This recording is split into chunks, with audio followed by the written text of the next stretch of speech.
ready. The wife, the bride of Christ, the church. And to her was granted that she should be arrayed in fine linen, clean and white, for the fine linen is the righteousness of the saints. Paul, in writing to the Philippian church, talked about his life as a Pharisee, seeking to be righteous by keeping the law. And he said, as far as the righteousness which is of the law, I was blameless.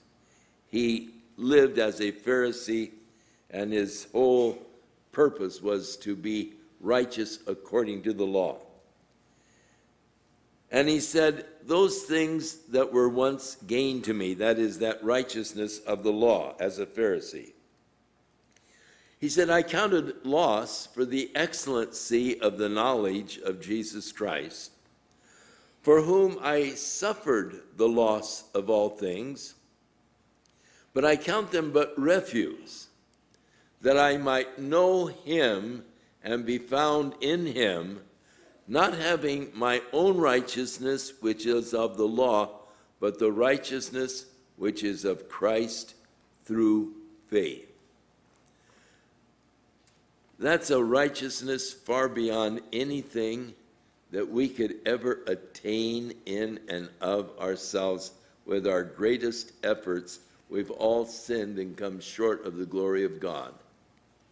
But when I stand before the Lord,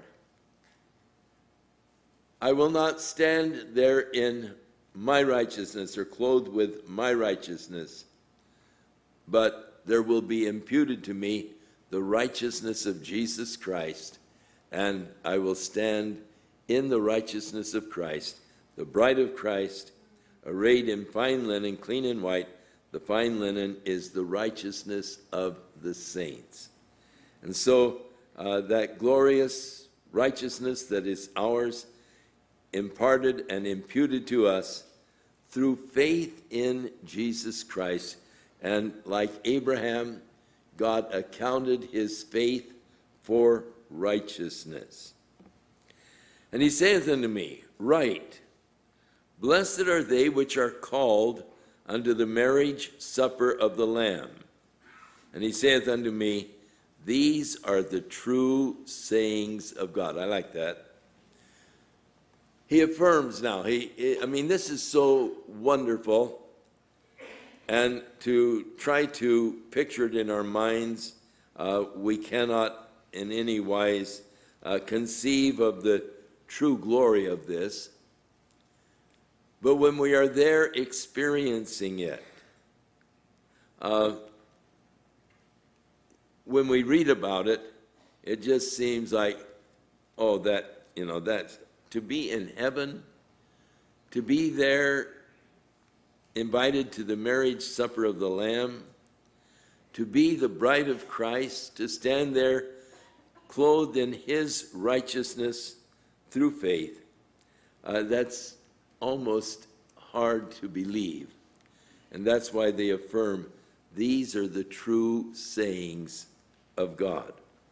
Back in Psalm 45, he sort of pictures this. It's an interesting psalm, and you ought to make a note to read it when you get home tonight. But it deals with this king's daughter and the marriage. The king's daughter is all glorious within. Her clothing is of wrought gold. She shall be brought unto the king in raiment of needlework, and the virgins, her companions that follow her, shall be brought unto thee. Then Isaiah 61, verse 10, I will greatly rejoice in the Lord. My soul shall be joyful in my God, for he hath clothed me with the garments of salvation. He has covered me with the robe of righteousness, as a bridegroom decked with ornaments, and as a bride adorns herself with jewels. And as Paul said to the Ephesians, that he might present the church unto the Lord, a glorious church, not having spot or wrinkle or any such thing, but that it should be holy and without blemish. In Jude, we read, "Now unto him who is able to keep you from falling, and to present you faultless before the presence of his glory with exceeding joy."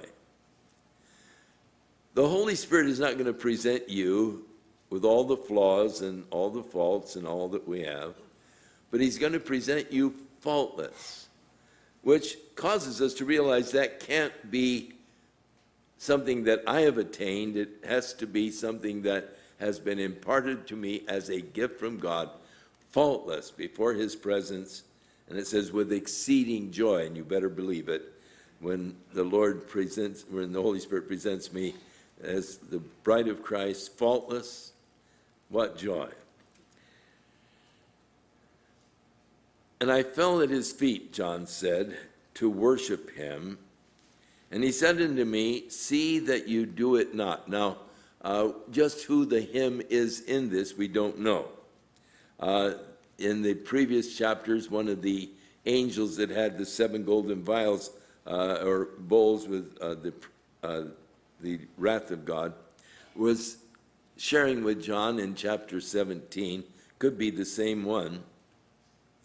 And John said, and he's overwhelmed by this whole, it's just so awesome, the whole thought and the whole picture, that John fell at his feet to worship him. And he said unto me, See that you do it not.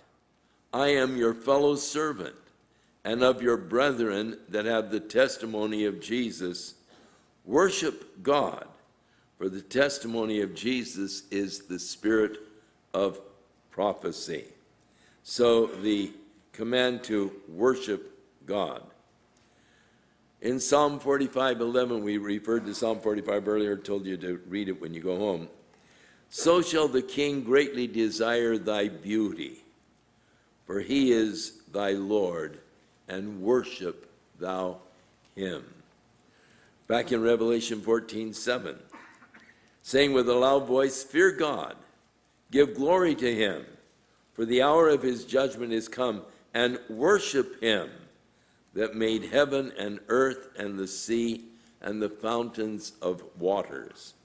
And going ahead, a couple of chapters, the end of Revelation, verse 8, Revelation 22, "And I, John, saw these things, I heard them.